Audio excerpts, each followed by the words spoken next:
저희 교회 양띠가 네 분 계신데 오늘 다 모였네. 예, 오늘 말씀 함께 나누도록 하겠습니다. 도전가운데 두 번째 말씀, 상황을 뛰어넘는 애통이라는 제목의 말씀 같이 나누시면서 오늘 이 시간 특별히 직분 받으신 분들 결단하시고 온 교회가 결단하여 우리 삶의 방향이 분명해지는 시간 되기를 간절히 원합니다. 얼마 전에 두 아이가 다녀갔습니다. 1년 만에 다녀갔지요. 그러다 보니까 제가 수술을 받고 나서 처음 만나게 된 거예요. 그래서 모여서 저녁을 먹고 이런저런 얘기를 나누다 보니까 이제 수술 받을 때쯤에 얘기를 자연스럽게 서로 주고받게 됐습니다. 그래도 자식이라고 아빠가 수술 받고 막 그러니까 걱정되고 답답했는데 전화로만 주고받다가 그래도 와서 보니까 아빠가 건강하고 하니까 좋긴 했는데 그래도 그때 느꼈던 자기들의 생각들 이런 것들을 얘기를 하더라고요. 특별히 큰아이가 그런 얘기를 해요. 저한테 교회 때문에 큰 수술을 미루는 아빠를 이해할 수가 없었다. 그러면서 하는 얘기가 나라면 우리라면 절대 그렇게 못한다 이런 말을 하는 거예요. 아들의 이야기를 좀 듣는데 왠지 그 말 속에 약간의 원망 같은 게 느껴지는 거예요. 그런 거죠. 아빠 큰일 나면 우리 어떡하라고. 아빠 큰일 나면 엄마 어떡하라고. 그런 결정을 했냐. 뭐 그런 약간 원망 같은 느낌이 있더라고요. 아이들과 이야기를 나누는 가운데 저희 아내도 그 당시 가졌던 심정들을 아이들 앞에서 이야기했습니다. 제가 설전 작가와 수술 날짜를 놓고 논의하는 과정에 아내가 옆에 있었습니다. 의사가 만난 다음 주 금요일날 바로 수술하자 그랬는데 그때 내가 패서다 목사다 부활절인데 정말 투지지하다 교회가 너무 많은 일이 있다 그러니 좀 연기해 달라라고 했습니다. 제가 그 얘기를 할 때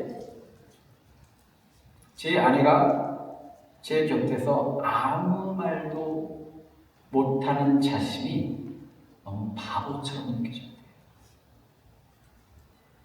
말리고 싶은데 아니 받으라고 하고 싶은데 아무 말도 못했다는 거예요. 그래서 저희 아내가 그런 얘기를 합니다. 자기가 말려도 제가 생각을 바꾸지 않을 것을 알았기에 마음은 가르치지만 말을 못했다고. 그 이야기를 하면서 그때의 감정들, 생각들, 심정들이 떠올랐던지 아이들 앞에서 눈물을 흘리더라고요. 이런 가족들의 분위기 속에 있는데 제가 왠지 가족들 앞에서 죄인이 된 것 같은 느낌이 있죠. 왠지 미안한 느낌도 들고 가족들의 마음들 사랑해서 하는 이야기들이 이해가 되면서 또 목사로서의 사명이 있었고 그 같은 결정을 했기 때문에 가족들 앞에서 그런 얘기를 했습니다. 나는 후회하지 않는다. 그리고 하나님께 맡겼더니 하나님이 책임져 주시다. 제가 이 같은 고백 또는 체험이 있었기 때문에 부족하지만 감히 여러분 앞에서 말씀 전하고 있지 않을까라는 생각이 듭니다. 삶의 어느 순간 제 것을 먼저 앞세우고 제 생각을 먼저 앞세웠다면 감히 어떻게 하나님의 말씀을 전하고 헌신하라고 충성하라고 목숨을 죽도록 충성하라고 전할 수가 있겠어요. 오늘의 말씀을 돌아보니 느헤미야의 이야기가 바로 그와 같은 것들을 담고 있더라고요. 지난주 느헤미야의 애통에 대한 말씀을 나눴습니다. 그리고 오늘은 그 느헤미야의 애통이 그의 삶을 어떻게 이끄는지를 나누면서 은혜를 받고자 합니다. 본문 말씀을 묵상하는데 첫 번째로 제게 주신 하나님의 마음은 이겁니다. 하나님께서 주신 마음은 터져 나온다는 겁니다. 느헤미야는 왕의 술을 맡아 올리는 관원입니다. 왕이 원할 때 술을 따라주는 사람이죠. 비록 제상, 다시 말하면 한국의 영의적이나 자의적은 아니지만 권력자의 신뢰 없이는 할 수 없는 자리입니다. 제국의 왕들은 어떤 사람들입니까? 어마어마한 권력 다툼에서 승리한 사람들이에요. 이런 사람들의 특성이 있습니다. 아무도 믿지 않는답니다. 왜? 권력 앞에서는요, 부모도 자식도 친구도 정이 되는 것이 역사에 수도 없이 많이 나타났기 때문인 거죠. 그러다 보니까 권력자들은 늘 의심 속에 살고요. 권력자들은 늘 누군가 자기를 죽일지도 모른다고 하는 공포 속에 살아갑니다. 그리고 그 옛날에는요, 암살, 권력자들을 죽이는 가장 쉬운 방법 중에 하나가 독살입니다. 독을 먹게 하는 거죠. 조선의 역사를 보면 저는 가끔 그런 생각을 듭니다. 제 나이에 죽은 왕이 몇 명이나 될까? 엄청나게 많은 왕들이 독살당했을 거란 생각이 들어요. 그리고 먹는 음식은 굉장히 조심스러운 거죠. 그런데 그것을 맡긴다? 그건 대단한 일입니다. 절대적 신뢰 없이는 안 되는 거죠. 또한 우리 정치나 이런 데서 그런 얘기합니다. 권력이라고 하는 것은 권력자의 거리만큼 강해진다. 권력자와 가까우면 가까울수록 권력이 세진다는 거죠. 그 말은 느헤미야가 가진 정치적 위상, 삶의 조건들을 예측 가능하게 만듭니다. 그러나 한편으로는요, 그 자리는요, 조금만 실수로도 죽을 수 있는 자리예요.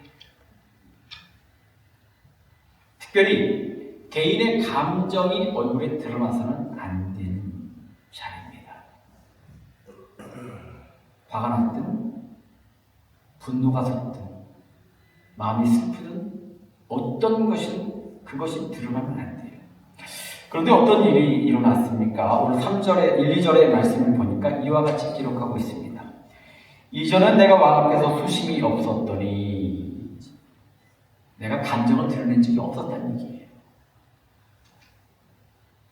왕이 어찌하여 얼굴에 수심이 있느냐? 이는 필연 내 마음에 근심이 있음이로다 하더라. 느헤미야의 마음속에 애통이 가득하니까 자기도 모르게 그 애통이 얼굴에 드러났던 겁니다. 생각해보면 느헤미야는요, 그동안 그 자리에 오르기까지 인내와 절제 훈련을 엄청나게 받았을 거예요. 웃음이 나와도 참을 수 있는 사람이었을 겁니다. 눈물이 나도 적어도 그 자리만큼은 참아내는 사람이었을 거예요. 그런데 그 순간만큼은 애통의 마음을 누를 수가 없었던 거죠. 왜 그랬을까? 저는 한 가지를 결론냅니다. 하나님이 그 마음을 주셨기 때문이다. 저는 느헤미야와 같은 마음이, 하나님이 주신 마음이 여러분에게도 충만하기를 원합니다. 하나님 마음을 주시잖아요? 그러면 그 마음은 터져 나오게 됩니다. 예전에 부흥회를 가면요, 목사님들이 찬양 크게 안 한다고 얼마나 뭘 하시는지, 박수 크게 안 친다고 뭐라고 얼마나 하시는지. 그런데요, 정말 우리가 은혜 받고 하나님이 주신 마음과 기쁨이 가득하게 되면 어떤 일이 벌어지죠? 찬양이 터져 나옵니다. 손바닥에 멍이 들어서 박수를 칩니다. 왜? 너무 좋으니까. 이런 은혜의 체험들이 있어야 돼요. 예전에 목사님들은 그렇게 아멘하라고 혼내고 막 그랬어요. 저도 그래 봤는데 요즘은 잘 안 해요. 잘 안 하더라고. 아무래도 하라고 해서 할 일이 아니라 하나님의 마음을 주셔야 될 줄 믿습니다. 이럴 때도 눈치 없이 안 하시는 분들 계세요. 하나님 마음을 주시면 아멘이 튀어나와요. 아멘이 뭡니까? 맞습니다 하는 얘기예요. 내가 인정합니다. 내가 믿습니다 하는 얘기예요. 우리가 한국에서 그런 편이지 손바닥을 신다고 맞아. 아멘 그거 같은 겁니다. 기도하라고 아무리 그래도 안 합니다. 그런데 여러분 하나님 마음 주셔서 그 마음 주심이 때로는 고난으로 오거나 다른 형태로 왔을 때 기도하지 말라고 해도 나와 엎드려 기도하더라고요. 마음을 주시면요 하나 말할 필요 없는 거예요. 터져나올 줄 믿습니다. 벤츄라교회는 찬양과 기도와 아멘과 주님을 향한 믿음이 터져나오는 게 되기를 간절히 축원합니다. 목사가 하라고 해서 하는 게 아니라 하나님이 그 마음을 주시면, 은혜를 주시면, 성령을 주시면 터져나오는 거죠. 상황이 아무리 눌러도 터져나오는 거예요. 한국 사람들이 찬양을 크게 안 할까요? 한국 사람은요, 누가 들을까봐 잘 안 해요. 아멘도 잘 안 합니다. 옆에 사람이 흉볼까봐 잘 안 해요. 그런데 하나님 마음을 주시면 그 순간 어떤 일이 벌어집니까? 옆에 사람은 사라지고 하나님과 나만 보게 되는 거죠. 근데 그때가 하나님을 만나게 될 줄 믿습니다. 그때 터져나오는 거예요. 두 번째, 애통은 상황과 조건을 이기게 하는 힘이 있습니다. 느헤미야의 마음이 드러난 장면은요, 그냥 감정 표현이 아니에요. 삶의 우선순위가 뭐냐라고 하는 것이 드러나는 순간입니다. 느헤미야의 가진 애통은요, 삶의 방향을 결정했습니다. 느헤미야가 예루살렘의 소식을 듣고 울고 금식하고 기도했죠. 그리고 그 기도와 눈물이 삶의 현장으로 흘러나온 거예요.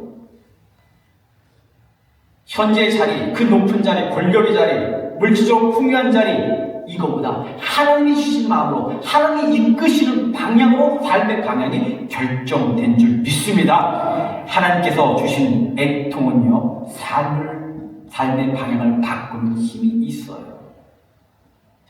더불어 애통은 담대케 하는 힘이 있습니다. 느헤미야의 직책은요, 감정이 드러나면 안 된다고 말씀드렸습니다. 그러면요, 모든 것을 잃을 수도 있어요. 그런데 오늘 본문을 보니까 어떻게 됐습니까? 왕에게 들켰어요. 이런 거죠. 야, 네 얼굴 왜 그래? 뭐 문제 있어? 혹시 땅만 먹은 거 아니야? 나를 죽이려는 마음이 있는 거야? 나를 암살할 마음이 있는 거야? 평생을 의심하며 아무도 믿지 않으며 살던 권력자가 이 질문을 던진 거는요, 엄청난 얘기인 거예요. 인신직고하네? 땀만 먹은 거야? 그 순간에 느헤미야의 마음을 성경이 이렇게 기록하고 있습니다. 그때 내가 크게 두려워하여. 의심 많은 왕이 그렇게 물어보니 이 순간 현실적인 상황과 조건이 먼저 떠올랐다는 겁니다. 느헤미야도 우리와 똑같은 사람이에요. 새끼 밥을 먹어야 하고요, 잠을 자야 하고요, 가족을 돌보아야 하고요, 옷을 사야 하고요. 누구나 가지고 있는 동일한 조건을 갖고 있는 사람인데, 왕의 그 말 한마디에 담긴 의미는 그 모든 것을 잃을 수도 있기 때문에 두려움이 왔던 거예요.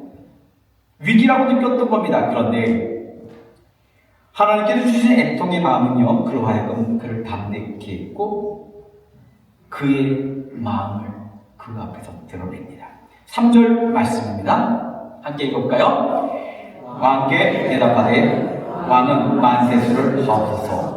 내 조상들의 묘실에 있는 성읍이 이제까지 황폐하고 성문이 불탔사오니 내가 어찌 얼굴에 수심이 없사오리까. 아멘.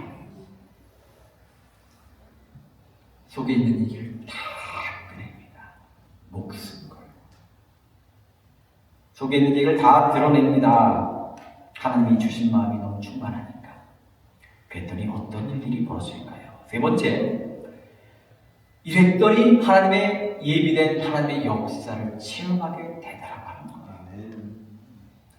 제가 신학교 다닐 때 배역이라고 하는 친구가 있었습니다. 이 친구가 충청도에서 교육정선을 하느라고 주말마다 티코를 타고 왔다 갔다 했어요. 여러분 티코 아시나요? 일찍 오신 분들은 티코란 차를 모르실 거예요. 한국의 티코란 차는 가장 한국에서 파는 가장 작은 차입니다. 지금은 없어졌지만. 그래서 티코가 나왔을 때 이런 얘기를 했습니다. 티코를 타고 가다가 길바닥에 껌이 있으면 티코가 가다가 껌에 걸려가지고 바퀴가 붙어서 못 간대요. 그럴 정도로 작은 차예요.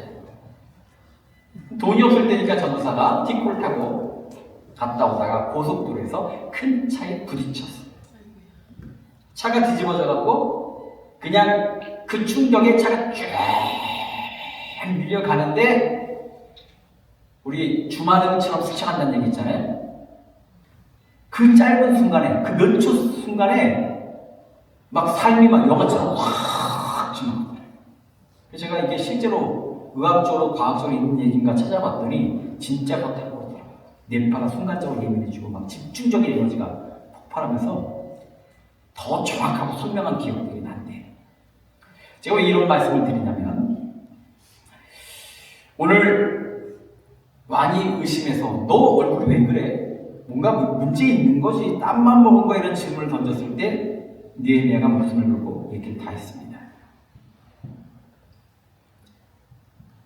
하고 나서 왕의 대답을 듣기까지 시간이 그리 길지 않았을 거예요. 불과 1초, 2초, 길어야 3초였을 겁니다. 그런데 제가 그 설교를 준비하면서 그 순간을 한번 좀 묵상해 봤어요. 목숨을 걸고 얘기했는데 왕의 대답이 오기까지 그 3초가 얼마나 길게 느껴졌을까. 왜? 그 대답에 따라 자기가 죽일 수도 있고 살 수도 있는 거고.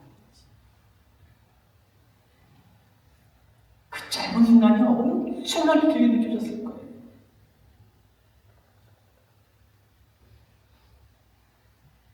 오늘 본문을 보니까 뭐라고 기록했을까요? 4절입니다. 함께 읽겠습니다.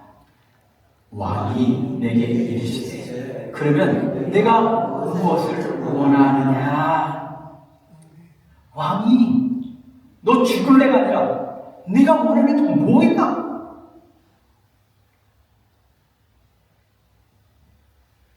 이 순간 아마 느헤미야가 옳다. 이건 하나님의 손대신 거야. 하나님이 역사하신 거야. 하나님께 준비하신 거야. 왕의 대답을 듣자마자, 질문을 받자마자 본문을 보면 묵도했다고 합니다. 하나님 도와주세요. 하나님 준비하신 거 맞죠? 그리고 우리가 읽진 않겠지만 5절과 7절을 보니까 기간을 말하고 필요한 편지를 요청하고 성전과 성벽의 목재까지 구체적으로 합니다. 이와 같은 과정을 성경이 8절을 통해서 이렇게 고백합니다. 내 하나님이 선한 손으로 나를 도우시므로. 내 하나님이 선한 손으로 나를 도우시므로. 이게 얼마나 놀라운 장면입니까? 왕에게서 느헤미야는요 생명과 관련된 사람입니다. 가고 싶다고 보낼 수 있는 사람이 아니에요. 그만큼 믿을 수 있는 사람이 없기 때문에 가고 싶다고 보낼 수 있는 사람이 아닙니다. 그런데 그 안에 하나님의 예비하심이 있었던 거죠. 하나님이 마음을 주시고 그 마음이 터져나오고 애통이 두려움을 느끼게 하니 그 다음은 하나님이 책임지셨습니다. 이게 신앙의 원리인 거예요. 우리가 살다 보면 이와 같은 순간 별로 겪지 않고 싶습니다. 하나님입니까? 종입니까? 하나님입니까? 세상입니까? 그때 살다 보면 그럴 때가 있어요. 그 순간이 왔을 때 오늘의 말씀을 기억하는 여러분 되기를 원합니다. 저는 예수 믿으면요, 이왕 예수 믿는 거 여러분이요 체험이 있었으면 좋겠어요. 하나님의 역사를 경험했으면 좋겠어요. 말씀이 이루어지는 거 봤으면 좋겠어요. 그런데 많은 사람들이 말씀을 경험하지 못하고 체험하지 못하고 하나님이 그걸 손길을 느끼지 못하는 이유가 뭔지 아십니까? 바로 이 순간에 결정이 된다는 거예요. 왜? 거기서 멈춰버립니다. 근데 느헤미야는 어떻게 했습니까? 목숨을 걸고 담대하게 나갔더니 한 발자국 졌더니 그곳에 하나님의 임재가 있었던 거죠. 하나님께 준비하고 계셨던 거예요. 이 같은 역사는 오늘도 동일한 줄 믿습니다. 하나님이 여러분에게 동의 마음을 주시면 그 마음의 두려움을 이기게 하고 그 다음은 하나님께서 길을 열어주실 줄 믿습니다. 그래서 오늘 이 시간 말씀을 우리가 마치고자 합니다. 우리에게 하나님이 주신 마음이 무엇인지를 깨닫는 시간 되기를 원합니다. 그 마음을 세상 조건으로 환경 때문에 누르지 마시고요. 그 마음 주셨을 때 아멘 하시고 그 마음 주셨을 때 세상을 이기고 상황을 이겨서 한 발자국 더 주님께로 나가는 그 순간 바로 그 자리에 하나님께서 계실 줄 믿습니다.